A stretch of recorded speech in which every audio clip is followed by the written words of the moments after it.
হযরতে বেলালে হাবশী বলেন, একদিনকার ঘটনা, আমার নবী বাহির হয়ে গেলেন কালিমাটা লইয়া, বাড়ি বাড়ি যাইতেন, ঘরে ঘরে যাইতেন। 15 দিন হয়ে গেল, আমার নবী 15 দিন পর মদিনায় ফিরে আসলে হযরতে বেলালে হাবশী মসজিদে নববীর সামনে দাঁড়াইয়া ডাকতেছেন, ইয়া রাসূলুল্লাহ, বাহির থেকে আইসা, সফর থেকে আইসা মসজিদের নববীর মধ্যে যাইয়া 2 রাকাত নামাজ পড়েন। আজকে আপনার পায়ে ধরি, অনুরোধ করি, আজকে মসজিদের নববীর ভিতরে আগে ঢুকবেন না, আগে ঢুকেন ফাতেমার ঘরে, যাইয়া দেখেন ফাতেমা জীবিত আছে কিনা। হুজুর গো, আল্লাহর কসম করে বলি, আপনি যাওয়ার 15 দিন পর্যন্ত এর মধ্যে ফাতেমার ঘরের দরজা খুলতে কোনোদিন দেখি নাই। হুজুর, আমি বেলালের মন বলে গো, ফাতেমা দুনিয়ায় নাই। হযরতে বেলাল এইভাবে যখন চোখের পানি ছেড়ে ছেড়ে বলতেছেন, আমার নবী ফাতেমার ঘরের দরজায় যাইয়া আওয়াজ দিলে দুর্বল কণ্ঠে ফাতেমা জবাব দিলেন, বেঁচে আছি। দরজাটা খুলে দিলে রাসূল বলেন, আমি তাকাইয়া দেখি ফাতেমার চেহারাটা কালো হয়ে গেছে। জান্নাতি মহিলাদের সরদারিনী ফাতেমার চেহারাটা কালো। প্রশ্ন করলাম, ফাতেমা গো, ব্যাপারটা কি, এভাবে তোমার চেহারা কালো, দুর্বল কেন? আল্লাহর হাবিবের প্রশ্নের জবাব দেন, ফাতেমা বাবা গো, আপনি যাওয়ার 15 দিন আজ পার হয়ে যায়, এই পর্যন্ত 15 দিন পর্যন্ত আল্লাহর কসম করে বলি ফাতেমার চুলায় আগুন জ্বলে না। একদিনকার ঘটনায় পাওয়া যায়, আমার নবী 3 দিনের উপবাস। এই জন্য ভাববেন না আমার নবী গরিব, এটা উম্মতের জন্য রাখছেন। কোন কোন গরিব উম্মত এই করলে, আমার রাসূল বলছে এরকম গরিবদের সাথে আমার হাসরটা হবে। কি বলেন, আমার নবী কি গরিব? নবীর উপাধি কি? 2 জাহানের বাদশা। কি কোনোদিন গরিব হতে পারে? কিন্তু নবীজি গরিবিটাকে পছন্দ করতেন উম্মতের জন্য। নবী গরিব হবে কেন? আমার আল্লাহ একদিন বলেন, বন্ধু গো, উহুদ পাহাড়টা স্বর্ণ বানাই দেই আর নিচে দিয়ে চাকা লাগাই দেই, আপনার প্রয়োজনে স্বর্ণ বিক্রি করবেন, চলবেন। আমার নবী কয়, খোদা গো, এই পাহাড় স্বর্ণ বানায় কি আমার উম্মতেরে দিবেন? কয় না, আপনার উম্মতেরে দিব না। কয় না, আমি সেই নবী না, নিজে পেট ভরে খাবো, উম্মতে পাবে না। আমি ওই নবী, আমারা যেটা দিবেন সেটা আমার উম্মতের দিতে হবে, তাইলে নিব।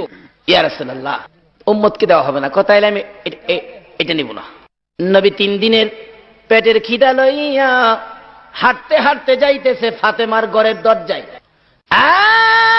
ফাতেমা, ফাতেমা রে, ঘরে আসো কিনা? ফাতেমা চোখের পানি মুছতে মুছতে দরজাটা খুলে দিলেন। নবীজি গায়ে, ফাতেমা গো, চোখে পানি কেন? 3 দিনের পেটের খিদা ছিল ফাতেমার কাছে, নবীজি বলবেন।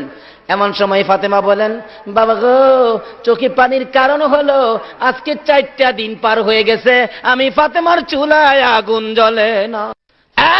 বাবা, সেই জন্য আমি কান্দি না, আমি কান্দি আমার কলিজার টুকরা 2টা সন্তান, হাসাইন আর হুসাইন, পেটের খিদার যন্ত্রণায় যাইয়া দেখো গো বাবা, গলাগুলি করে গলা কাটা মুরগির মতো চটপট করে করে না না না না কইয়া কান্দে, পেটের খিদা সইতে পারে। আমার নবী কান্দে, ফাতেমা রে, কই রে আমার হাসাইন, কই রে আমার হুসাইন? দৌড়াইয়া গেলেন, যা দেখে 2জনে কান্দে। একজন আরেকজনকে বলে, ভাই ভাই গো, আর আম্মুর কাছে খানা চাবো না, চলো না আমরা 2 ভাই নানার কাছে। আমার নবী আর কোনো কথাই বললেন না, ঘর থেকে বাহির হইয়া যায়। যাইতে যাইতে যাইতে যাইতে এক ইহুদির খেজুরের বাগান, খেজুরের বাগানের পাশে দাঁড়াইয়া ডাক দিলেন, ইহুদি, তোমার খেজুরের বাগানের মধ্যে কোনো কাজের মানুষ দরকার আছে। উম্মতেরা গো, এটুক নবী না করলে পারতেন। হাদিস শরীফে আসছে, যে নবী একদিন সাহাবীদেরকে নিয়ে রওনা করলে সাহাবীরা বলেন, হঠাৎ দেখলাম নবীজি উপরের দিকে হাত বাড়াইলেন, কি যেন আইনা পায়রা খাইলেন। প্রশ্ন করলাম, ইয়া রাসূলুল্লাহ, কোথায় হাত দিলেন, কি খাইলেন? রাসূল বলেন, সাহাবীরা রে, আমি যা পারি তোমরা তা পারবি না। হুজুর কি করেছেন জানতে চাই? রে সাহাবীরা, আমার মন চাইলে আমি হাত বাড়াইলাম, ওই জান্নাতের ফলের গাছ থেকে একটা ফল পাইরা আমি রাসূল খাইলাম। যেই নবী জান্নাতের ফল পাই না, দুনিয়ার জমিনে খাইতে পারে গো, সেই নবী কেন ইহুদির বাগানে কাজ করতে চাইলো? এটা হলো আমার উম্মতের শিক্ষা দেওয়া। কারণ আমার উম্মতেরা যদি বিপদে পড়ে অন্যের বাড়িতে কাজ করতেও যায়, তাতে কোনো লজ্জা নাই, কাজ করে খেতে পারো। এই গরিব, দেখো তোমার পক্ষে নবী কত সুন্দর ব্যবস্থা করে। কাজ শুরু করে দিবেন। কিভাবে কাজ? কিতাবে আসছে, এক বালতি পানি উঠাবে, 3টা করে খেজুর দেওয়া হবে। আমার নবী উঠাইতেছে, 8 বালতি পানি উঠাইয়া 9 বালতি পানি উঠানোর জন্য যখন ফেলাইলেন, রশিটা ছিঁড়া বালতি কুয়ার ভিতরে পড়ে গেছে। ইহুদি দূর থেকে দেখে, পানি উঠাও না কেন? দৌড়াই আসছেন, পানি উঠাও না কেন, পানি উঠাও না কেন, পানি উঠাও না কেন? আমার নবী বলেন, বালতি ছিঁড়ে পড়ে গেছে। তুমি বুঝি বালতি ছিঁড়া ফালাইছো? আমি ছিঁড়ি নাই, ছিঁড়ে পড়ে গেছে। এই কথাই কাটাকাটি করে আমার নবীর গাল মুবারকে থাপ্পড় মারছে। নবী ডাক মারছে, ইহুদি রে, 3 দিন পর্যন্ত না খাইয়া আমি নবীর গালের গোশত মনে হয় কমে গেছে রে ইহুদি। এই কম গোশতের গালের মধ্যে আঘাত করেছো, না জানি তোমার হাতের মধ্যে ব্যথা পাইছো। ইহুদি আশ্চর্য হয়ে গেলেন, মারলাম আমি, আমারে জিগাই ব্যথা পাইছি নি, এটা কেমন লোক রে, এটা কোন ব্যক্তি হতে পারে রে? এবার আমার নবী বলেন, ইহুদি দেরি করিস না, আমার 8টা বালতি পানির বিনিময় 24টা খেজুর দিয়ে দে রে। আমার হাসাইন আর হুসাইন কান্দে। খেজুর লইয়া যখন রওনা হতে চাইলেন, আমার আল্লাহ বলেন, জিবরাইল আমার বন্ধুর কানে খবর দে, আমার বন্ধু হলেন রাহমাতাল লিল আলামিন, আমার বন্ধুর হাতের সিরা বালতি কুয়ার ভিতরে থাকবে, এটা হতে পারে না, বালতি যেন আমার বন্ধু উঠাইয়া দিয়ে আসে। এবার জিবরাইল বলেন, ইয়া রাসূলুল্লাহ যান কোথায়? বালতি উঠাইয়া দিয়ে যাওয়ার জন্য বলছে। জিবরাইল, কিভাবে বালতি উঠাবো? আল্লাহর বন্ধু গো, আপনি রাহমাতাল লিল আলামিন, কুয়ার ভিতরে হাত দিয়ে বালতিরে ডাক দেন, দেখবেন বালতি কিভাবে আসে। আমার নবী কুয়ার পারে দাঁড়াইয়া ডাকে, বালতি রে আয় আমার হাতে আয়। আমার নবী ডাক দিতে দেরি, মরা বালতি নবীর হাতে আসতে দেরি হলো না। ইহুদি বলেন, একই কারবার জীবনে দেখি নাই, বালতি ডাক দিলে হাতে আসে। উনি কে হতে পারেন? বসে বসে চিন্তা করতে করতে দেখে উনি আখিরি নবী গো, রাহমাতাল লিল আলামিন।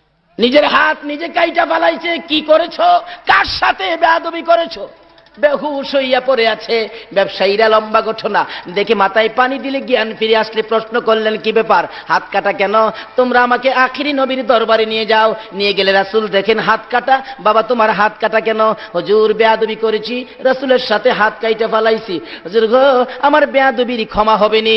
আমার নবী বলেন, ইহুদি রে, একবার পড়ো, মধুর কালিমা মাপ পাইয়া যাবে। ইহুদি বলেন, সুযোগ যখন পাইলাম হাতটা ভালো করে লই। হুজুর কালিমা পড়বো, শর্ত হলো আমার হাত যদি বালা করে দিতে পারেন। বলুন আমার নবী পারবে কিনা বলুন? নাকি আমার নবী কিছু জানে না? আমার আল্লাহ বলেন, বন্ধু লাগাও, ভর্তি করো তোমার প্রেমের হসপিটালে। আমার নবী ডাকে, ইহুদি রে আয় আমার পাশে আয়। পাশে আইসা যখন দাঁড়াইলেন, নবীর প্রেমের হসপিটালে ভর্তি করে কাটা হাত হাতের মধ্যে লাগাইয়া ব্যান্ডেজ করে দিলেন। বিসমিল্লাহির রহমানির রহিম। ইহুদি বলেন, হাত লাগালে সাথে সাথে জোড়া লাইগা যায়, তাই না টুই না দেখি আগের চাইতে বেশি শক্ত হইয়া গেছে। জোরে কোন সুবহান। বলতেছিলাম এইভাবে আওলাদে রাসূল জুনাইদের পাশে দাঁড়াইয়া বলতেছেন, জুনাইদ রে, আমার বাচ্চাগুলো 3 দিন পর্যন্ত না খাইয়া ঘুমায় না, চেহারা কালো হয়ে গেছে, বাবা হইয়া ঘুরতেছি, কোন রুজি রোজগারের ব্যবস্থা পায় না। জুনাইদ পারবিনি? আজকে মানুষের সামনে নতি স্বীকার করে আওলাদে রাসূলের মুখে হাসি ফুটাইতে আমার রাসূল খুশি হইয়া যাইব।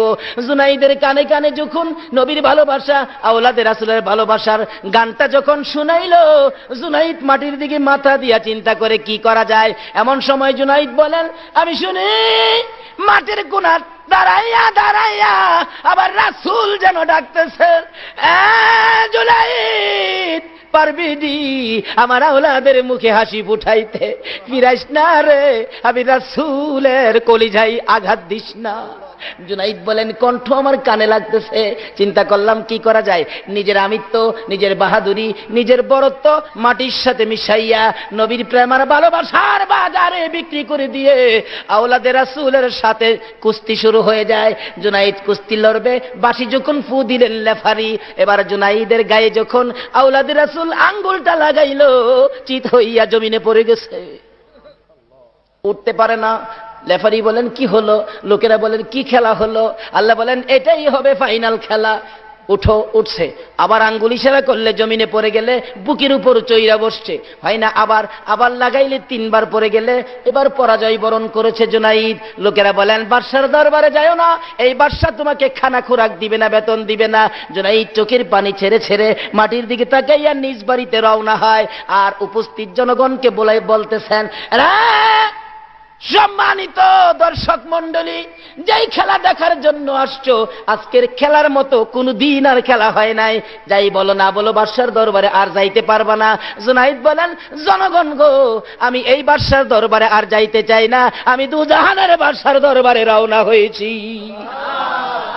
এই ভালোবাসার কারণে পালোয়ান জুনাইদ এশারের নামাজ পড়ে যখন বিছানায় শুইলেন, জুনাইদ বলেন, আমি ঘুমাইতে না ঘুমাইতে দেখি দয়ার নবী, মায়ার নবী আমি জুনাইদের ঘরে হাজির হইয়া গেছে।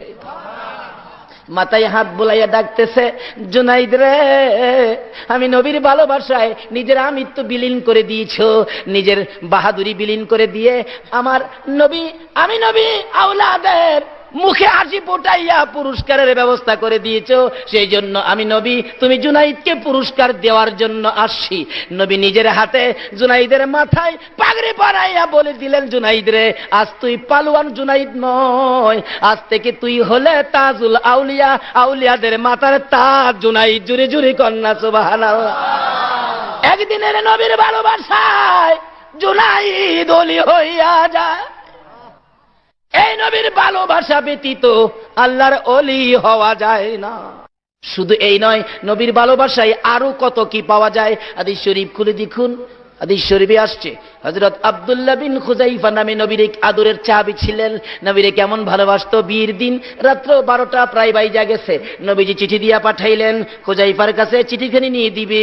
চিঠি নিয়ে একজন সাহাবী দৌড়ায় গেলেন, গিয়া দেখেন বিয়ের রাত্র, মাত্র বিয়ে হয়েছে, খানাদানার সামনে আস্তা মুরুক সামনে হাজির, ডাকতেছেন, খুযাইফা মুরগির মধ্যে হাত দিও না, মাত্র বিয়েটা হয়েছে। তার আগে নবীর চিঠি আসছে, চিঠির মধ্যে হাত দাও। নতুন জামাই মুরগ সরাইয়া ওইটা দাঁড়াইয়া গেছে, ইয়া রাসূলুল্লাহ কন্যা, আর যদি কোন ইয়া রাসূলুল্লাহ, ইয়া রাসূলুল্লাহ বলে দাঁড়াইয়া খুযাইফা চট করে চলে আসছো। হুজুর আমি সজাগ ছিলাম, বিয়ের রাত্র বিয়ে হয়েছে, খানার টেবিলে খানা আসছে, খানা খাই নাই, আপনার ডাকে চলে আসছে আপনার ভালোবাসার মালা গলায় লইয়া। এমনি সময় নতুন বিবির হাতের চিঠি, স্বামী একটু আসো তোমাকে দেখা দেয়, তুমি তো চট করে চলে গেলা, তোমাকে আমি দেখি নাই, তুমিও আমাকে দেখো নাই। ও স্বামী, আমি বাধা দিব না গো, মহিলারাও কেমন মহিলা ছিলেন, বাধা দিব না, যুদ্ধে যাইবা, নবীর জন্য শহীদ হইবা, আমার কোনো আপত্তি নাই, চিনে যাও, পরিচয়টুকু নিয়ে যাও, কাল কিয়ামতে আমি যখন বলবো আমি শহীদের বিবি, তুমি যেন আমাকে বিবি বলে চিনতে পারো। সেই জন্য চিঠি সিরা ফালাইলেন। নবী পাঠাইছে চিঠি, কারো চিঠি হাতে নিব না। আবার চিঠি গেলে রাসূল জিজ্ঞেস করলেন, কিসের চিঠি রে খুযাইফা? হুজুর আমার নতুন বিবির হাতের চিঠি দেখার জন্য বলছে। অনুমতি দিলেন, দেখে আসো। পরে দরজার সামনে দাঁড়ায় ডাকতেছে, বিবি, বিবি রে, দেখ জীবনের শেষ দেখা। রাসূল বলছে প্রধান সেনাপতি হব, আমি যদি শহীদ হয়ে যায় এই দেশে আর দেখা হবে না রে বিবি, দেখা হবে রে হাসরের ময়দানে। বিবি বলেন, স্বামী ঘরের ভিতরে আসো। না না, ঘরের ভিতরে যদি ঢুকি, তোমার দিকে যদি ভালো করে তাকাই, হয়তো নবীর মহব্বতের চাইতে তোমার মহব্বত বেশি হবে, আমার যাইতে বেশ দেরি হয়ে যাবে। না না, আর দেখবো না, আমি তোমাকে দেখেছি, তুমি আমাকে দেখে দাও। এই বলে বিদায় হইয়া নবীর সামনে হাজির। সকালবেলা যুদ্ধ চলে গেলে, যুদ্ধ করতে করতে নবীর আদরের প্রধান সেনাপতি শহীদ হয়ে গেছে। এই খবর যখন পৌঁছে যায়, নতুন বিবি আওলাকে সে পাগল বেশে ঘর থেকে দৌড়ায়া বাহির হয়। রাস্তায় যাকে পাই জিজ্ঞেস করেন, যুদ্ধের থেকে আসছেন, হুনাইনের ময়দান থেকে আসছেন? হ, আমার স্বামী আব্দুল্লাহ বিন খুযাইফা বলে শহীদ। কে বলছে? কি বলেন, মৃত্যুর খবরটা কি মানুষ সন্তানদের কাছে, আপনজনের কাছে কি সরাসরি কয়? না, বাড়িতে যাও বাবা, তোমার বাবার শরীরটা বেশি ভালো না, বাড়িতে যাও, এরকম কইলেই কিন্তু বোঝা যায়। বিবি বলেন, শুনেছি শহীদ, বলো আমার স্বামীর লাশটা কোথায়, আমি মন ভরে জীবনের শেষ দেখা দেখব। ওই সাহাবী বলেন, না না, তোমার স্বামী তো পিছনে আসতেছে, আসল খবর সরাসরি কয় না, পিছনে তো আসতেছে, কথা তো সত্য। আরেকজনকে পাইলেন, কোথায় যাও? যুদ্ধের ময়দানে। আমার স্বামী বলে শহীদ, ঘো দেখতে যায়। কে বলছে তোমার স্বামী পিছনে আসতেছে? এইভাবে যাইতে যাইতে হযরতে আবু বকরের সাথে দেখা। আবু বকর কোথায় রে? আমার স্বামী বলে শহীদ। না, পিছনে আসতেছে। এই খবর আসতে আসতে সকলেই খালি বলেন পিছনে আসতেছেন। দৌড়ায় গেলেন, ইয়া রাসূলুল্লাহ, আমার স্বামী আব্দুল্লাহ বিন খুযাইফা তো শহীদ শুনলাম, এখন তো সকলে বলে আবু বকর সহ বলে পিছনে আসতেছে। হুজুর কি ব্যাপার আমি জানতে চাই। আমার নবী বলেন, সকলে যখন বললেন পিছনে আসতেছে, আমার আবু বকর বললেন পিছনে আসতেছে। আরে খুযাইফার নতুন বিবি, অপেক্ষা করো, তোমার স্বামী পিছনে আসতেছে। আমার আল্লাহ বলেন, জিবরাইল আমার বন্ধুর ভালোবাসায় জীবন দিল রে, তার বিবি পাগল বেশে তালাশ করে। আবু বকর বলেন, সাহাবারা বলেন পিছনে আসতেছে। আমার নবীও যখন বলেছে পিছনে আসতেছে, রে জিবরাইল, আমি আল্লাহ আমার বন্ধুর ভালোবাসার প্রেম ভালোবাসার কারণে যা যা তুই দৌড়াইয়া যা, পিছনে যখন আসতেছে আমার বন্ধু বলেছে ওই আব্দুল্লাহ বিন খুযাইফার লাশ মাথায় ধরে ধাক্কা দিয়া দাঁড় করাইয়া দে, আমার ওই নবীর প্রেমের পুরস্কার হিসাবে বানাইয়া ওই আব্দুল্লাহ বিন খুযাইফাকে জীবিত করে দে। পিছনে পিছনে হাইটা হাইটা যেন যাইতে থাকে। সাহাবারা তাকাইয়া দেখে আব্দুল্লাহ বিন খুযাইফা ওই কাদের থেকে নাইমা নিচে হাইটা হাইটা যাওয়া শুরু করে দিলেন। জোরে জোরে কন্যা সুবহানাল্লাহ। এইভাবে নবীর ভালোবাসার পুরস্কার পাওয়া যাবে। এই নবীর ভালোবাসা ছাড়া ওলি গাউস কুতুব হওয়া যাবে না। ভাই সাহেব, আসল জায়গায় আসেন। এগুলি শিখতে গেলে অলির দরবারে যাইতে হবে। বলুন কার দরবারে যাইতে হবে? দেখেন আল্লাহর অলিদের ভয় নাই, কোরআন শরীফে আসছে। আল্লাহরে কাছে রাখে, তাদের জন্য কি অবস্থা। কিতাবে ইঙ্গিত আছে এরকম একটা ঘটনা। এক ছাত্র শিক্ষক, মনে করেন আপনাদের এই বিপাড়া বাজারের উপর দিয়ে যাইতেছে, যাওয়ার সময় ছাত্র দেখে আঙ্গুর খুব সুন্দর। জিগেলের আঙ্গুর কত? কয় 10 টাকা কেজি। কয় আমরা দেশে আলু 10 টাকা, আপনার দেশে আঙ্গুর 10 টাকা। হাই খুব ভালো তো। দেখে এটা ঘি দোকানে খুব ভালো ঘি কত? কয় 50 টাকা। সরিষার তেল কই 50 টাকা। তেলে ঘি একদম। হুজুর এই দেশে কিতাবি ঘটনা বলছি, এই দেশে তো খুব ভালো, তেলে গিয়ে একদম, আঙ্গুর আলু একদম, এই দেশে আমি থাকি হুজুর। উস্তাদ কয় বেড়া, যে দেশে তেলে গিয়ে একদম, এই দেশের মানুষের বিচার নাই, থাইস না লজাইগা। কয় হুজুর আপনি জানেন না কিছু, আপনি জানগা, আমি এই দেশে থাইকে লই। বেড়া এই দেশে থাইকে ভালো ভালো জিনিস খাইতেছে। এক ঘটনা এই দেশে ঘটছিল, কিতাবি ঘটনা। এক বাদশার বাড়িতে চুর ঢুকতে চাইছিল, নিচে দিয়া চুরি করতো। এই হিনকাইটটা বিল্ডিং এর নিচে যে যাইতে চাইছে না, এই বিল্ডিং এর ইট খুললা পইরা চুরের পিঠে চাপা খাইয়া চুর গেছে গা মইরা। চুরের বাবা খবর পাইয়া দৌড়ে আইছে, আমার পোলা মরছে। কি আপনার বাড়ির বিল্ডিং এর ইট খুললে আমার বেটা চুরি করতে আইছা, আমার বেটা মারা গেছে, ওখানে আপনার বিচার হইব। আচ্ছা চুর মারা গেলে কি ভাইছে বাড়িওয়ালার বিচার হয়? আচ্ছা ওখান কিন্তু বুশের বিচারটা ঠিক তদরূপ। হাজার হাজার মুসলমানদেরকে ইসরায়েলি বাহিনী পাখির মতো গুলি করে করে মারে, তাদের বিরুদ্ধে কোনো বিচার নাই। নিরস্ত্র নিরীহ নিষ্পাপ ইরাকের মুসলমানগুলোকে পাখির মতো গুলি করে করে মারতেছে। এমনকি মায়ের কোলের শিশুরা পর্যন্ত রেহাই পায় না। 18 মাসের একটা পূর্ণিমার চাঁদের মতো এক ধন্য মায়ের সন্তান মায়ের কোলে ছিল, আমেরিকার বাহিনীর গুলিতে মার কোল থেকে বাচ্চার মাথাটা উড়ে গেছে। কি অপরাধ করেছিল মায়ের কোলের শিশুরা, পত্রিকা খুললে আর সহ্য করতে পারি না। আজকের বিচার আমরা ওলিদের হাতের সাথে হাত বাড়ায়া, আর দুনিয়ার কোনো মানুষের কাছে নয়, জাতিসংঘের কাছে নয়, আজকের বিচার আমরা কার কাছে দেব? বাগদাদের জমিনকে যেন আল্লাহ পরিষ্কার করে দেয়। ইরাকের জমিনের মুসলমানদেরকে, যেই জমিনে ইমাম হুসাইন মাতাবিহীন শুয়ে আছে, যেই জমিনে ইমাম হুসাইনের কলিজার টুকরা 6 মাসের শিশু আলী আসগর শুয়ে আছে, গাউসে পাক শুয়ে আছে, আল্লাহ যেন এই জমিন থেকে বেঈমান ইংমার্কিন বাহিনীকে বিতাড়িত করে ইরাকি মুসলমানদের বিজয়ের পতাকা যেন আল্লাহ উড়াইয়া দেন। সেই দোয়া করতে আপনারা রাজি আছেন না? আসুন আমরা জাতিসংঘের কাছে আর এই বিচার দেব না, বিচার দিব আমাদের আল্লাহর কাছে। আমার আল্লাহ যে বিচার করবেন এটা কিতাবে ইঙ্গিত আছে। কষ্ট হইতাছে ভাই সাহেব? বাগদাদ ছাইরা লই কি কারণ? বাদশা কইতাছে বাবা, হ্যাঁ ঠিকই তো, চুর মারা গেছে তো কামটা খারাপ হয়েছে। আচ্ছা চুর মারা গেলে কামটা ভালো হয়েছে না খারাপ হয়েছে? দেখেন কোন দেশে কি হয় না হয়, আর সমস্ত দোষ এনে মুসলমানরা দিয়া বইতে হয়। এলা কেডা দোষ যে দেয়? কে উনি? বুশ। বাদশাকে বেটা আমার দোষ তো নাই। কয় বিল্ডিং এর মালিক আমি, কিন্তু বিল্ডিং এর ইট তো আমি লাগাইছি না, রাজমিস্ত্রি লাগাইছে। এই রাজমিস্ত্রি কিভাবে লাগাইলো এই জন্য ইট খুললা মরছে, তাইলে দোষ রাজমিস্ত্রি রয়েছে। হ্যাঁ এটা কেন? রাজমিস্ত্রি আইসি চাচা কেন ডাকছেন? তুই যে বেটা ইট লাগাইছ, ইট খুললা চুর মারা গেছে, তোর ফাঁসি হইব। বিচার কর ফাঁসি। রাজমিস্ত্রি ইট লাগাইলে শুনছেন কোথাও মিস্ত্রির ফাঁসি হইতে? মিস্ত্রিকে চাচা কন কি কয় কইছি তোর ফাঁসি। রাজমিস্ত্রি ছিল চালাক, কিতাবি ঘটনা বলছি। রাজমিস্ত্রি কয় চাচা ফাঁসি আমার তো হবে না, তার কারণ হলো ইট তো আমি লাগাইলাম, কথা ঠিক, ইটের লাগানির দোষে তো পড়ে নাই। আমার যে যুগালি ছিল হেল্পার, হ্যাঁ যে সিমেন্টের বালি যে মিশাইছে, মনে হয় এখানে পানি হ্যাঁ বেশি মারছে, এই দোষে ইট পড়ছে, তাইলে দোষ আমার হবে কেন? দোষ যুগালি দিব। বাদশা কর রাইট, যাও তুমি খালাস। এই আক্কেল আলীরে খবর দে। যুগালি আইছে দৌড়ে, চাচা খবর দিছেন আরো কোনো কাজ কাম আছে নাকি? এইদিকে বেটা, তুই যে সিমেন্ট বালি মিশাইতে পানি বেশি মারছস, ইট খুলে চুর মারা গেছে, অন্তর ফাঁসি দাহ্য হয়ে গেছে। চাচা কোন কি কাহা? চালাক মিস্ত্রির যুগালি তো কিছু চালাক হই, দেখা যে উপায় নাই ফাঁসি হইবই। ওখান দেখেন না, যার উপরে যে দাহ্য করে বুশ, এটাই রাইট। কি অপরাধ করেছিল ইরাকের মুসলমানগুলো? কি অপরাধ করেছিল? প্রেসিডেন্ট সাদ্দামের দুইটা কলেজার টুকরা সন্তান এবং আদুরের নাতি আজকে বাবা হইয়া কিভাবে সহ্য করে?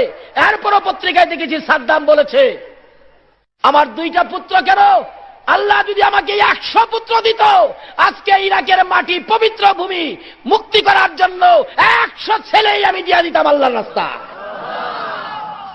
এবার বলতেছেন চাচা আমার তো দোষ নাই, আমি বালি আর সিমেন্ট মিশানোর সময় আপনার বাড়ির কর্মচারী একটা হাতিলিয়া বাইরেছিল, আগেকার জমিদারদের হাতিয়া ছিল না, এই হাতিলিয়া বাইরেছিল, এই হাতির দিকে আমি তাকাইছিলাম, মনে হয় এই সময় একটু পানি বেশি পেয়ে গেছে। তো দোষ হইলে তো আপনার হাতিওয়ালা, হ্যাঁ বাইরে কেন? আমার দোষ নাই। বাদশা কর রাইট, তুই খালাস যা। কিতাবি ঘটনা বলছিল এইসব, এই ঘটনা যে ঘটবে আগে ইঙ্গিত করা হয়েছে। ডাক দে আইসে, চেনাগালি জি, তুই কি করলি? কি তুই হাতি দিয়ে বাইরেছিস, পানি বেশি মারছে, ইট খুলে চুর মারা গেছে, তোর ফাঁসি। চাচা আমার হ্যাঁ দেখা চাচা আসলে আপনি বিচার ঠিক, কিন্তু দোষটা আমার না। কেন? কই হাতিলে তো প্রত্যেক দিন বাহির হই, কিন্তু এরকম তো আর হইছে না। কিন্তু এদিন কারণটা কি জানেন? কয় না, কারণটা হলো হাতির গলায় যেতে গঙ্গুর দিছিলেন, এই গঙ্গুরটা যে কামারে বানাইছে, হ্যাঁ এটার মধ্যে আওয়াজ বেশি দিছে। এই আওয়াজ শূন্য কিন্তু যুগালি বেড়া চাইছে, এই জন্য পানি বেশি মাইরা সিমেন্ট বালু মিক্স হয় নাই, ইট খুললা মারা গেছে। বাদশা কর রাইট, তুই খালাস। খবর দে ওই হাতিওয়ালা রে, ওই কামার রে, গঙ্গুর যে বানাইছে। কামার বেড়া তো ভাই সারাদিন আগুনের কাছে থেকে লোহা পিটাইতে পিটাইতে শরীর একবারে কঙ্কাল হয়ে গেছে। কেন মিয়া কি বেড়া জিগায় দাও বানাইবেন? কয় বেড়া রাখ, আমার কাছে তো দাও বানালেই মানুষ, এই নাকি খন্তি বানাইবেন না কুড়াল? শুন কি বাদশা পাঠাইছে তোমার কাছে, বেচারা আগুন টাগুন ফালাই ওইটা খারুয়া কাঁপতাছে, দুর্বল মানুষ তো, আলাক গরিব মানুষ। বাদশা পাঠাইছে আমার কাছে, কপালটা বুঝি আমার ফিরছে।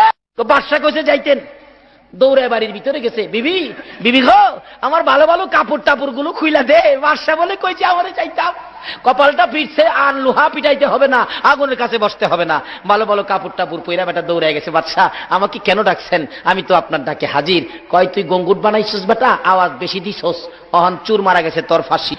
এমনি তো বেটা মরা, আরো মরে দিতেছে না। বাদশা এ কি কইলেন? কয় কইছি কি বলেন? পৃথিবীর আইন এখন কি বিশ্বের বিচারটা ঠিক এরকম না? বুশে যে দেখো নির্দোষী মানুষগুলোকে বুশের ইঙ্গিতে গুলি করে করে মারা হচ্ছে। এই বুশ বিলিয়ার, একটা পিঁপড়া বানাইবার ক্ষমতা তোমাদের আছে কিনা? একটা পিঁপড়া মারলেও তোমাকে জবাব দিতে হবে। আর আল্লাহর অতি আদরের একক ইচ্ছায় সৃষ্টি এই মানুষ জাতিকে এইভাবে মারতেছ, আমার আল্লাহ আর সহ্য করবে না। বাগদাদের জমিনকে, পবিত্র ভূমিকে নিশ্চয়ই আমার আল্লাহ পবিত্র করে ছেড়ে দিবেন। সকলে বলুন আমিন। এবার বলতেছেন চাচা ফাঁসি দিবেন? আমি কথা বলতে পারি, কোনো কথা নাই, তুই আওয়াজ বেশি দিয়ে গঙ্গুট বানাইছিস কে? ঠিক আছে দেন, কি করব কি করব। নিয়ে গেছে ফাঁসির কাষ্টে, কিতাবি ঘটনা বলছি, নিয়ে ফাঁসির কাষ্টে দিবে। ফাঁসির কয়রা জল্লাদ গলাত লাগাইতে চাইতেছে, এত হ্যাংলা ছিল লোকটা, ফাঁসির কয়রা গলাত লাগবে দূরের কথা, মাথার থেকে মাথা দিয়ে বাইরে নিচে পড়ে যা। বেশ কয়েকবার চেষ্টা করলেন, লাগাইতে পারলেন না। অবশেষে জল্লাদ বিরক্ত হইয়া খবর দিলেন, বাদশা কি আসামি দিলেন? এটা তো লাগাইতে পারি না। বাদশা কো রাইট, ছেড়ে দাও। ছেড়ে দিছে পরে জল্লাদ কইতে, আপনি যে রায় করলেন, রায় তো কার্যকর করতে হবে, অন কারে দিয়া করব? বাদশা কয় তাইলে দেখো এই মাপের গলা কার আছে দেখো। ঘুরতে ঘুরতে ঘুরতে ঘুরতে ঘুরতে ঘুরতে যাইয়া দেখে ওই যে বিদেশি বলছিল উস্তাদের, হুজুর আপনি জানগা এই দেশে থাকি, উস্তাদ বলছিল ওই দেশে কিন্তু বিচার পাইবে না। আপনি কি জানেন মিয়া, জানগা আপনি গিয়া মাপ দিয়া দেখে দেখেন না, আমরা দেশে বিদেশ থেকে যে আই দেখেন না মাশাআল্লাহ ফল ফলাদি খাইয়া, আর এই কিসিমের খাইছি তো মাপ দিয়া দেখে একেবারে সুতাই সুতাই লাগছে। নাম কি? আমি তো বিদেশি। বিদেশি? বাদশার কাছে জমা দিয়ে পাইছি এমুক জায়গায় আছে একজন বিদেশি। সকালবেলা পুলিশ পাঠাইছে, দইরা আনছে। হ্যাঁ, বাদশার সামনে দাঁড়াইছে। হ্যাঁ, বাদশা কয় তুমি কি বিদেশি? হ্যাঁ। এই ঠিকানা? বলে হ্যাঁ। আসো। বাদশা আমাকে কি বেকার ভাতা দিবেন? কয় বেটা চুর মারা গেছে, অন্তর ফাঁসি হবে। চিন্তা করেন, চুর মারা গেছে, কার ফাঁসি? এবার মাপ দিয়া দেখে লাগে। বাদশাকে বেটা তোমার ঘাড় মোড়া দেখিয়া তোমার ফাঁসি, কারণ এই মাপের গলা আর পাই না ফাঁসির কাস্টে লাগাইবার লাগিয়া। কই আমার কি দোষ? কি কয় দোষ এটাই তোমার গার মোড়া। আচ্ছা, অন কি বুশের বিচারগুলি ঠিক এরকম না? যে দেশে তেল আছে এই দেশে আক্রমণ করো। বিচার শুরু হলো। কি বিচার? মোটা বেটারে লইছে, গলা মোটা। খেলা আছে নি? লাগাইছে। জল্লাদ কয় ওজো বাদশা আলমদার লাগে। সময় কতটার সময়? 12টা 1 মিনিট। মাইপা দেখছে ঠিক আছে, মানুষ খারাইছে ফাঁসির কাষ্ট, ছেলেটা কাঁদতেছে। বিদেশি মানুষ, বিদেশি বিদেশি। হায় রে, হুজুর কইছিন রে এদেশে থাইস না। হন বুঝলাম হুজুর কইছিন যে আল্লাহ ওদেরা তো কইছিন এটা মান্য না, এরপর তো অনেকে ঢুকছেন ভাই সাহেব, এর লাগি তো গলাত ফাঁসি। হুজুর যে কইছিন ওখানে হুজুরের দাম হয়েছে, আগে হিসাবের দাম নাই। কান্দে। বাসাকে কি আমার হুজুরের কাছ থেকে একটু দেখা করে আসি, হুজুরের কাছে দেখা করে আসি। কয় যাও, অনুমতি দিলাম। গিয়া হুজুরের পাওয়া দিয়ে কান্দা, হুজুর ওর দিন আপনার চিনছি হুজুর। হুজুর কিছে? আমার তো ফাঁসি রায় হয়ে গেছে। কবেটা আগে তো কইছিলাম আমার কথা হইনা চল। হুজুর পাওয়া ধরি আপনার কথা হইনা চল। অন কি লাভ হইব? হুজুর কয় আচ্ছা ঠিক আছে চল চল আজাই আমি যাবো। রাস্তা গিয়া কই হুজুর আমার কি পাইব? আরে আমি থাকতে তোর চিন্তা কি, চিন্তা করিস না, আজাই। রাস্তা গিয়া কই তোর যখন ফাঁসি দিতে চাইবো আমি তোর ধাক্কা মেরে ফেলাই দিয়া আমার গলাটা বাড়াই দিব, আর আমারে দিতে চাইলে তুই আমার ধাক্কা মেরে ফেলাই তোর গলাটা বাড়াই দিবে। হুজুর তারপরে কি হইব? কি হইবা আমি বুঝুম না, তুই রাহরিস না, তোর কিছু কোন লাগতো না। আমাদের সাথে একটা কথা আছে না, উস্তাদের মায়ের জানি কোন সময়। বাইশা শেষ মুহূর্ত। এবার কয় চল যাইতেছে। একটু গিয়া হুজুর কি হইব আমারও পাইব কি? কবে আমি তো চিন্তা করছি। উস্তাদের মায়ের যায় কয় বাদশা আরে ফাঁসি রাই দিছেন, তাড়াতাড়ি ফাঁসি দেন। কই কি রে? আয়া কই বাঁচাইবো আর তাড়াতাড়ি দিত, কই তাড়াতাড়ি দেন। লাগাইতেছে পরে গিয়া উস্তাদ গিয়া ধাক্কা মারে, হ্যাঁ না না হ্যাঁ হ্যাঁ আমার ছাত্র আমারে তুই আমার হুজুর দিবেন। বাদশা কই এদিকে আয়, দুজনে এদিকে আয়। এই ফাঁসির রশির মধ্যে লাগে মরবার লাগে দুয়ারা পাগল মানুষ বাঁচতে চায়, আপিল করে আবদার করে, আর তোরা দুয়ারা হমানে মারতে চাস। ব্যাপারটা কি? মুরব্বী মিয়া এদিকে কি ব্যাপার? মুরব্বী কইতাছে, উস্তাদ কইতাছে, হুজুর পিসা হুজুর কইতাছে বাদশা আসল কথাটা কই শুনবে না কি? আজকে রাত্রে স্বপ্নে দেখছি এই ফাঁসির রশিটা যার গলাত লাগিয়া মরবো হ্যাঁ হগলের আগে বেহেশত যাইব। কিতাবি ঘটনা বলছি। এই জন্য ভাবলাম হ্যাঁ ছাত্র পোলাবান মানুষ, হ্যাঁ এখন যাইতো কি লেগিয়া, হ্যাঁ আরো কিছুদিন দুনিয়া খায়া যায় আক না, আমি বুড়া হয়েছি আমি আগে যাইগা। বাচ্চা কয় তাই নাকি? তাই না হইলে কইছি আজকে কি আমার সামনে আমার রাজ্য থেকে তোমরা আগে বেহেশত যাইতা? এই দুয়ারে বের কর, জানায় দাও সারা দেশে বাদশা আনুষ্ঠানিক ভাবে আজকে বেহেশত যাইব, এই রশি আমার গলায় দেয়। অপেক্ষায় থাকুন। এই নিরপরাধ মুসলমানদেরকে নির্দেশ দিয়ে যারা পাখির মতো গুলি করে করে মারাইছে, এই বুশ বিলিয়ারের আর বেশি দিন বাকি নয়।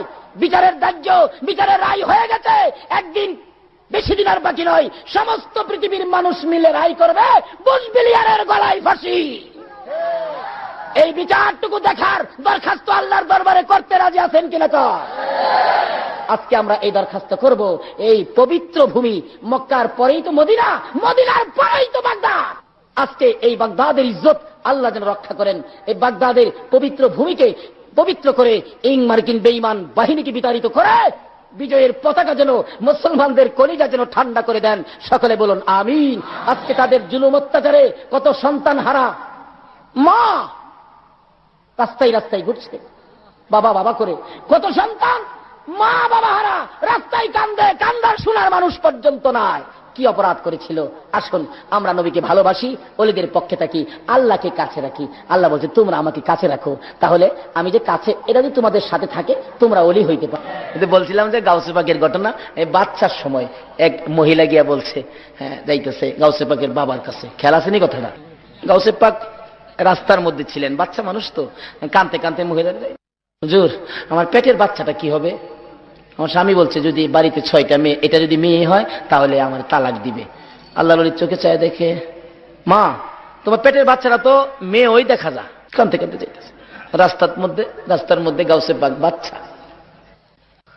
জিগায়, মা তুমি কানতে কানতে গেলা, আবার কানতে কানতে আসলা, ব্যাপারটা কি, কই গেছিলা? কয়, বাবা রে গেছিলাম তো বড় মসজিদের ইমাম সাহেব আবু সালে হুজুরের কাছে, আল্লাহর ওলির কাছে। কি দুঃখ, বাড়িতে 6টা মেয়ে, পেটের বাচ্চাটা কি দেখাইবার লাগিয়া, মেয়ে হইলে স্বামী আমার তালাক দিবে, সংসারটা তা আগুন লাগবে, দেখাইতে গেছিলাম। কয় কি বলছে? উনি বললো পেটের বাচ্চাটাও নাকি মেয়েই হবে। গাউসে পাক বললেন, অলির কাছে গেলেন একটা সমাধানের জন্য, একটা সমাধান দিল না, কাইন্দা গেছেন, আপনাকে খুশি করতে পারলো না, এটা কেমন কথা? আপনি আবার যান, শুনছেন নি, আবার যান। বাবা, হ্যাঁ গেছে, গেছে আবার আইছেন। কয় রাস্তার মধ্যে ছোট্ট একটা বাচ্চা আমারে পাঠাইছে। বাচ্চা পাঠাইছে, উনি তো বুঝছে কে পাঠাইছে। যান যান, বাচ্চা মেয়েই হইব, যাও। এই বলছে, অন কান্দা বাড়ছে না কমছে? কি আরো কান্দাছেন যে? গেছিলেন? কয় গেছি বলে আমার দমক দিয়া তাড়াই দিছে, তাই নাকি? আবার যাও। সুবহানাল্লাহ কইতেন না? পাওয়ার আসেনি? পাওয়ার কে দিছে? নামাজ পইরা না ছাইরা, গাঁজা খায়া? কিছু বন্ডারা বন্ডামি করে হক্কানি ওলিদের কলঙ্ক করতেছে। কিছু বন্ডামির বন্ডামি দেখিয়া এক কিসিমের আলেম কয় এটা বলে শিরিক, এটা বেদাত, এই সেই। আলেমের দল, তোমরা ফসা আমই আতাইছো, বালা আম আতাও নাই। কি কন? একটা ফসা আম দেখা যদি কেন সারা দেশের আম ফসা, কথাটা সঠিক হবে না ভুল হবে? কারণ আম থাকলে ফসা বালা থাকবোই, কি বলেন, থাকবে না? যাই হোক, 2বারের মাথায় যাইতেছে, আবার গেলেনি আমার মারে, কয় আমি লগে যাবো। 2বার ধমক দিয়ে 3বারের মাথায় গাউসে পাক সাথে গেছেন। গিয়া কয়, আব্বা কি? কয় তুমি মিয়া বড় বাড়াবাড়ি করো, বেটারা মহিলাটা আসছে, তার 6টা মেয়ে, পেটের বাচ্চাটা মেয়ে, আমি দেখলাম মেয়ে, আসলে তো ঠিকই দেখছে মেয়ে, আমি তো বললাম মেয়ে, তুমি আবার পাঠাইছো?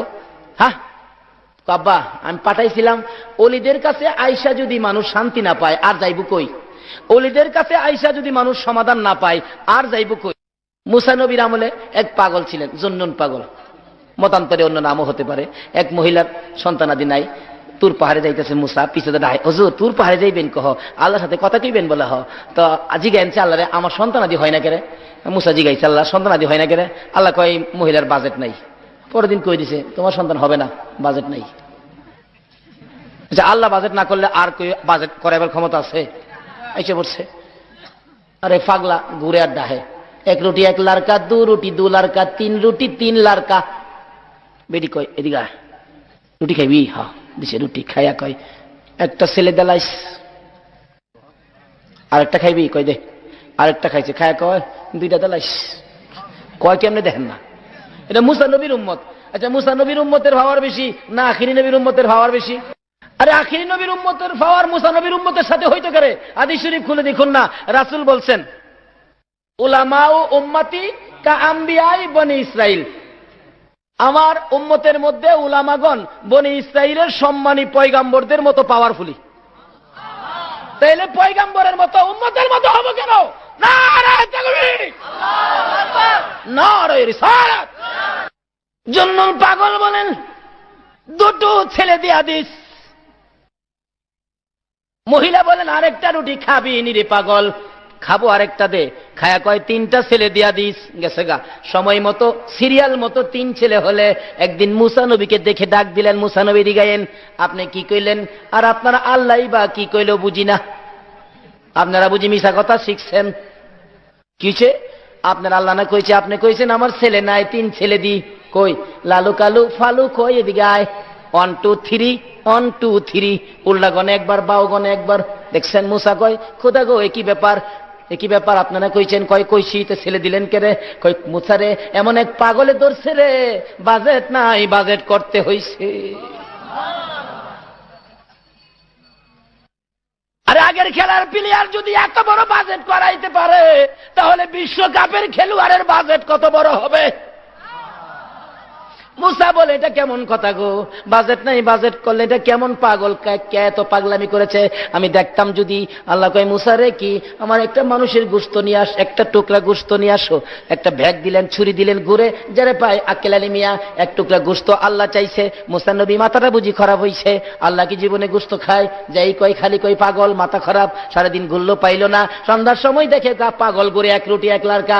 রুটি লারকাওয়ালা দাঁড়া রে, ও লারকাওয়ালা দাঁড়া, জোরে জোরে কন্যা সুবহানাল্লাহ।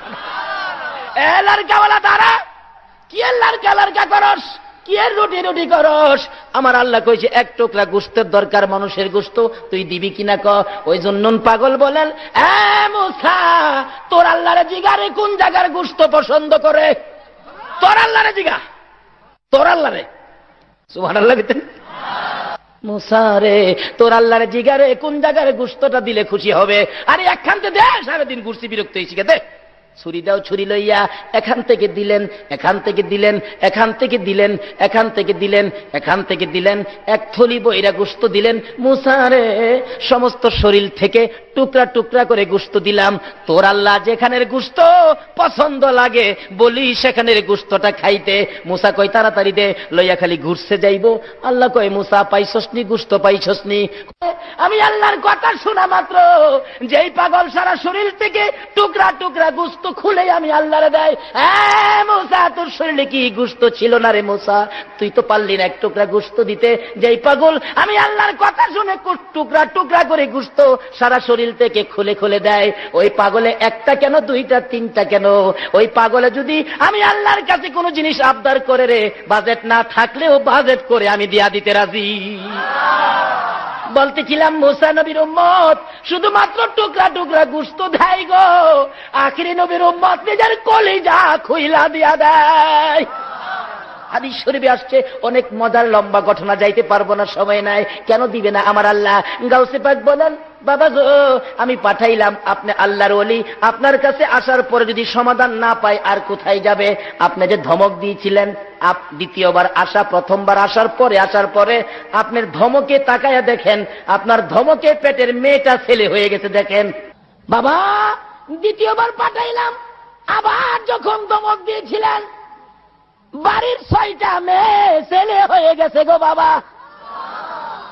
বাবা আবার যদি ধমক দেন সমস্ত পৃথিবীর মহিলাগুলো ছেলে হইয়া যাইব। ইনি হলেন বড় পীর গাউসুল আজম, বাগদাদের জমিনে যিনি ঘুমিয়েছে। এ বেঈমান আমেরিকার বাহিনী, আর বেশি দিন থাকতে পারবে না। ভাই সাহেব আসল জায়গায় আসেন, এগুলি শিখতে গেলে অলির দরবারে যাইতে হবে। বলুন কার দরবারে যাইতে হবে? দেখেন আল্লাহর অলিদের ভয় নাই, কোরআন শরীফে আসছে, আল্লাহরে কাছে রাখে, তাদের জন্য কি অবস্থা।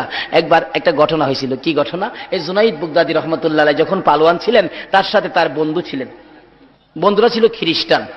আমাদের মধ্যে হিন্দুদের সাথে মুসলমানদের বন্ধুত্ব আছে না, এরকম বন্ধু ছিল খ্রিস্টান। সবসময় জুনাইদের কাছে থাকতেন। জুনাইদ অলি হওয়ার পরেও জুনাইদের কাছে আসতেন। একদিন বললেন, জুনাইদ বাবা আমি তো আপনার কাছে আসতে পারবো না আগামীকালকে। কেন? আগামীকালকে আমাদের 1800 খ্রিস্টানের পীর পাদ্রী আসবেন। তাই নাকি? কয় যে তোমাদের পাদ্রী কি বলে আমাকে নিয়ে যাইবা, আমি শুনবো। ঠিক আছে চলেন না, চলেন। এবার 1800 খ্রিস্টান নিচে বসছে, পাদ্রী পিসাবকে উপরে বসাইছে, মাইক দিলেন, ওয়াজ করবেন। জুনাইদও কিন্তু নিচে বসছে। আল্লাহ কয় আমার আখিরি নবীর উম্মত, আমার নবীর আশেক জুনাইদকে নিচে বসাইয়া এই পাদ্রী তুই উপরে বৈশা মাতবুরি করবি না, না এই মাতবুরির সুযোগ দিব না। এবার পাদ্রীর গেট বাল্ব বন্ধ করে, একটা গেট বাল্ব আছে কিন্তু, দেখে নেন, হাতে দেখেন না, আছে। আল্লাহ কয় গেট বাল্ব বন্ধ, আমার আখিরি নবীর উম্মত নবীর আশেক নিচে বসে তুই মাতবুরি করবি, বন্ধ। কথা বলতে পারে না।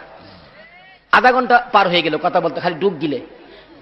হগল খ্রিস্টানরা কয় হুজুর মারেন না, মানে তাদের ইচ্ছে হলো দেখায় দিব জুনাইদ রে। জুনাইদ মাথা নিচে দিয়ে বসে নিচে।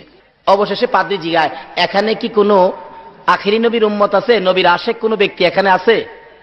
ওই জুনাইদের বন্ধু কয়, পাদ্রী সাহেব আমার বন্ধু জুনাইদ আখিরি নবীর আশেক, মুসলমান, উনি এখানে আছেন। কই জুনাইদ কোথায়? আমি। আপনি নবীর আশেক জুনাইদ? কই এই লেগে আমার গেট বাল বন্ধ, আপনার সামনে কথা বলার সাহস আমরা নাই। জুনাইদ আচ্ছা এখন আপনার সাথে ওয়াজ হলো, কি ওয়াজ? আচ্ছা আমি 2টা প্রশ্ন করি জুনাইদ, আপনি জবাব দিবেন। কি প্রশ্ন? 1 নম্বরে প্রশ্ন হলো, আচ্ছা আপনারা যে বলেন জান্নাতের মধ্যে একটা ফলের গাছ হবে, এই ফলের গাছটা নাকি সমস্ত জান্নাতের দরজা জানালা দিয়া ফলের ডাল ভিতরে ঢুকবে। একটা গাছ এত বড় 10টা পৃথিবীর সমান একটা জান্নাত, এর প্রত্যেকটা ঘরে ঘরে কিভাবে ঢুকবে একটা গাছ? এটা বুঝে আসে না। জুনাইদ কয় আর কি প্রশ্ন? এই গাছের ফল নাকি সকালে খাইবে যে মজা, বিকালে খাইবে ডবল মজা, ডাইন দিকে চাবাইলে যেই মজা, বাম দিকে নিলে অন্যরকম মজা, জালটক। জুনাইদকে প্রশ্ন করেন না আর কি? কয় না 2টার উত্তর দিয়ালন। আপনি জানেন না? কই জানলে আপনারা জিগাইছি। ও আপনি জানেন না, বিশ্বাস হয়ে বইছেন। বলতেছিলাম আল্লাহর ওলিদের কথা। জুনায়েদ বাগদাদি জিগাই, আপনি কি পারেন না? কই মিয়া পারলে জিগাইছি। তাইলে আমি আপনারা শিখাবো। হ্যাঁ। আপনি শিখবেন? বলে হ্যাঁ। তাইলে আমি শিখাইলে আমি কি হব? শিখাইলে কি হয়? শিক্ষক। আর যিনি শিখবেন ইনি হলো কই ছাত্র উপরে বসে থাকবো আর শিক্ষক নিচে বসবো, এই শিক্ষা আমি শিক্ষা দেই না। সঙ্গে সঙ্গে পাদ্রী নাইমা নিচে গেছে, জুনাইদের উপরে বসাইছে। আল্লাহ কয় এইবার ঠিক আছে। আরে আকাশ জমিন হইল সৃজন নবীর কারণে, এই আকাশ জমিন হইল সৃজন নবীর কারণে, সেই জমিনে খেলে আল্লাহর ওলিগণে। কন্যা সেই জমিনে খেলে আল্লাহর। আল্লাহ কয় নবীর লেগে সব বানাইলাম, নবীর উম্মতই তো খেলবো, ওলি গাউস কুতুবরা খেলবো, তোমরা কি মাতবরি কর্তা? জুনাইদরে উপরে বসাইছে, পাদ্রীও নিচে বইছে। 1800 মুরিদ খ্রিস্টান কয় মাইরা লাইছে রে, সর্বনাশ করছে। কলঙ্কের গলা হার আমাদের গলায় পড়াইছে। আমরা হুজুরে নামাই দিল। আর রাহনা মিয়া প্রশ্ন করলে তো প্রশ্নের জবাব না দিতে তো আমরা হুজুরও হিলারে নামাই দিব। আল্লাহ কয় আখিরি নবীর উম্মতের নামাইবার ক্ষমতা পৃথিবীর কারো। তখন প্রশ্ন আসবে, হুজুর বাগদাদের ঘটনা যে এরকম, এটা তো বুঝলাম না। আচ্ছা, বাগদাদের আমেরিকার বাহিনীর বিচার এবং বুশ বিলিয়ারের বিচার যে হবে, এটা কিন্তু কিতাবের মধ্যে ইঙ্গিত আছে। কি বলেন? এটা একটু শোনা দরকার আছে কিনা? গাউসে পাকের যে ক্ষমতা আছে বাগদাদের শুয়া শুয়া, এটা বোঝা দরকার আছে কিনা? কন্ত ভাইসাব কিতাবে ইঙ্গিত আছে এই ঘটনাটা। এই ঘটনাটা কিভাবে? যেমন মনে করেন বাগদাদের জমিনে গাউসে পাক শুয়া রয়েছে, এত বড় আক্রমণ, কিন্তু এটা কিতাবের মধ্যে পাওয়া গেছে এরকম একটা ঘটনা ঘটবে। তার কারণ হলো মানুষের ইমান হালকা হয়ে গেছে। কেন? মানুষ ইরাকে যুদ্ধের আগে দেখেন পেপারটা খুইলা টিভির খবর রেডিওর খবরে খালি দেখে রাশিয়া কি কইছে। রাশিয়া কইছে আক্রমণ করা যাবে না। ফ্রান্স কি কইছে? হ্যাঁ ফ্রান্সও আমরা লগে, রাশিয়া আমরা লগে, ফ্রান্স আমরা লগে, চীন আমরা লগে। আল্লাহ কই কিরে রাশিয়া ফ্রান্স তোরার লগে এইটা কইলি? আরে আমি আল্লাহ তোরার লগে কিনা এটা তো কইলি না। আচ্ছা দেহুম রাশিয়ার ফ্রান্সে তোরে বাঁচাইতে পারে কিনা। গাউসে পাক বাগদাদে শুয়া শুয়া কইতাছে আমিও দেখতাম তোরে হে হারানি বাঁচাইতারে।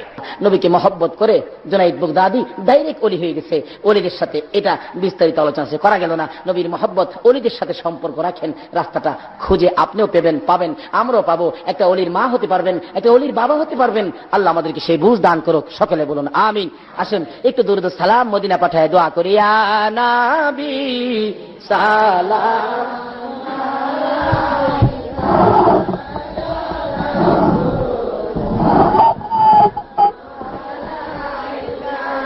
ইয়া হাবিব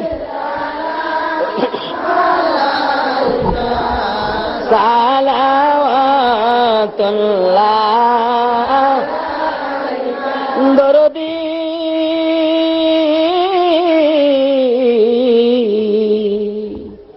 ওগো দয়াল নবীজি, মনেরই আশা বেদনা আমরা কি মদিনায় যাব না? কোন পথে হব রওয়ানা? আমরা তো সেই পথ চিনি না। ইয়া নবী সালাম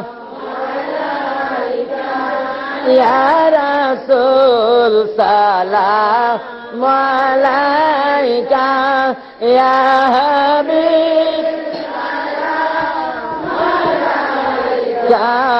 সালাওয়াতুল্লাহ নবীজি। ওগো গুনাহগারের বন্ধু, মায়ার নবী, দয়ার নবী গো, তুমি কেন গো খোদার আরশে গেলা না? কেন গো জান্নাতুল ফিরদাউসে গেলা না? তুমি কেন গো সিদরাতুল মুনতাহায় গেলা না? কেন গো মদিনার মাটিতে শুয়ে কান্দো? ও মায়ার নবী, দয়ার নবী গো, ও মায়ার নবী, দয়ার নবী গো। 63 বছর কানছো তুমি উম্মতি উম্মতি বলিয়া, এখনো কান্দিতে আছো মদিনাতে শুইয়া। মদিনা রে ও সুন্দর মদিনা, মদিনার পাহাড়, ও পাহাড় রে তুই কত ভাগ্যবান, পাহাড় হইয়া দেখছো আমার দয়াল নবীকে। মদিনার হরিণ, ও সোনার হরিণ রে তুই কত ভাগ্যবান, হরিণ হইয়া দেখছো আমার দয়াল নবীকে। উম্মত হইয়া দেখলাম না গো, দুঃখ রইল মনেতে, মনের দুঃখ মনে লইয়া জানাই তোমায় লাখো সালাম ইয়া নবী সালাম ইয়া রাসূল সালাম ইয়া হাবিব সালাম মালাইকা সালাওয়াতুল্লাহ बेजाए रब मेरे दुरूद सलाम नबी पर अपने मुदम बलगल खुला बिकमालिकी कशफत दुजा बिजमालिकी हसनत जमीओ खिसालिकी सल्लो अलैहि वालिकी सल्लिमो या कौम बल सल्लो अला सद्रिल अमीन मुस्तफा मा जा इल्ला रहमतल लिल आलमीन। আসলে দোয়া করুন, আল্লাহুম্মা আমিন। ربنا ظلمنا أنفسنا وإن لم تغفر لنا وترحمنا لنكونن من الخاسرين رب ارحمهما كما ربياني صغيرا। রব্বুল আলামিন, রাত্র শেষ, খোদা গো কবে জানি আমাদের হায়াত শেষ হয়ে যায়। শাবান চাঁদে জান্নাতের বাগানে বসে জান্নাতি মেহমানদেরকে নিয়ে হাত বাড়াইলাম। প্রভু তুমি যার প্রেমে সব বানাইছো, ওই নবীর উপর দুরূদ ও সালাম মদিনা পাঠাইলাম।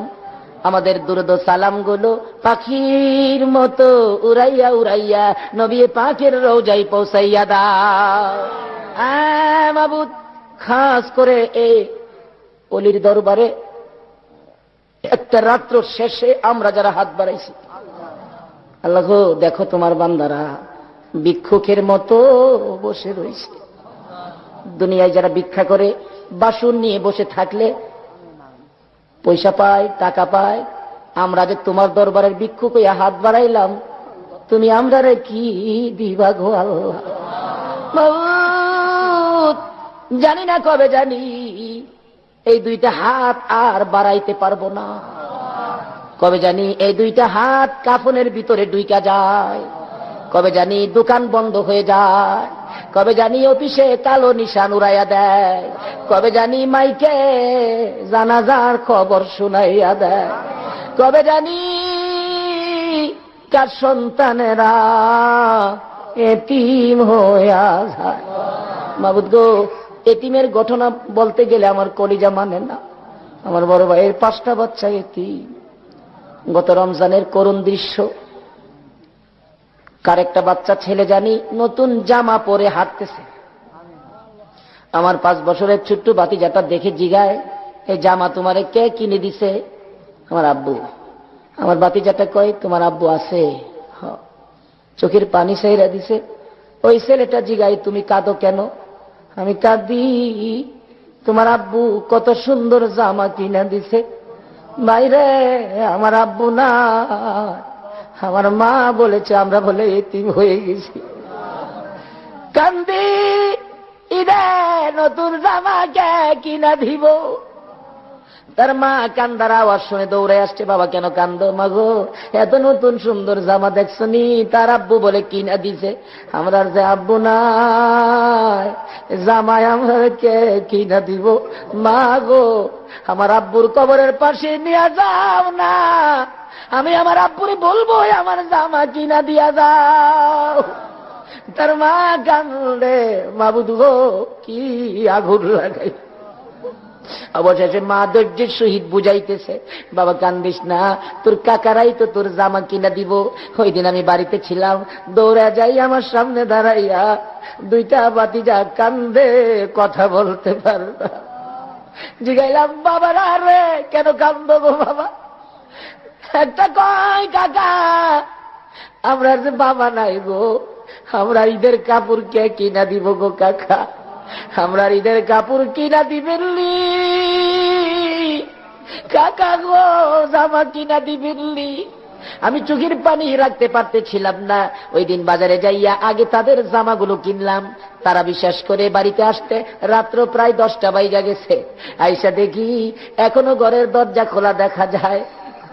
তার মা বলে, ভাই রে একটু পরে পরে আমার এতিম সন্তানেরা দরজাটা খুইলা ডাক মারে, কাকা আইসলি। দৌড়ায় এসে সামনে দাঁড়ায়, জিজ্ঞেস করি বাবারা কেন আসছো? কোনো কথা কয় না, চোখের পানি ছাড়ে। বাবারা রে কেন কান্দো? আমি তো বেঁচে আছি, কি লাগবে তোমরা বলো আমার কাছে। এই ছেলেগুলি ডাক দেয়, কাকা আমরা অন্য কিছুর জন্য কান্দি না, আপনি 2 দিন 3 দিন পর পর বাড়িতে আসেন কাকা গো, আমরা আব্বু কি আর জীবনে বাড়িতে আসবে না?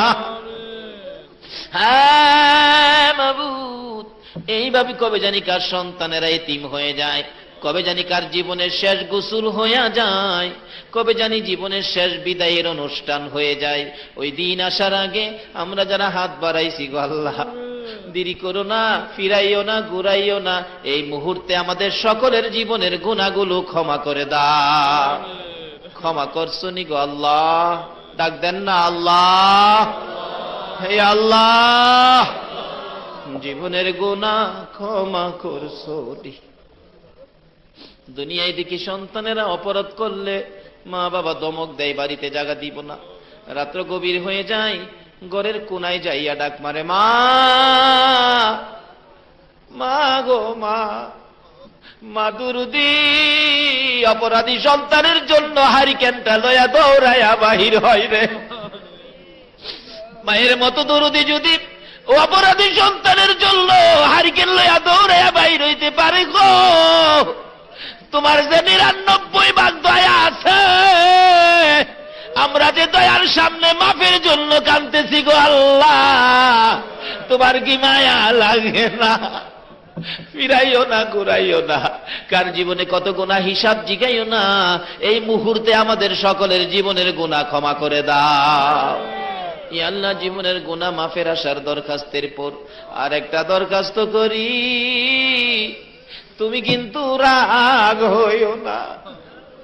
রাত্রে 12:30 পর্যন্ত যারা বসে আছে, আমার বিশ্বাস সকলের মনে কিছু না কিছু ব্যথা আছে। কার মনে জানি কি ব্যথা, আমি তো জানি না রে আল্লাহ। কার মনে জানি ব্যথা, হুজুর আমার মা নাই। কার মনে জানি ব্যথা, হুজুর আমার বাবা নাই, বাবা নাই।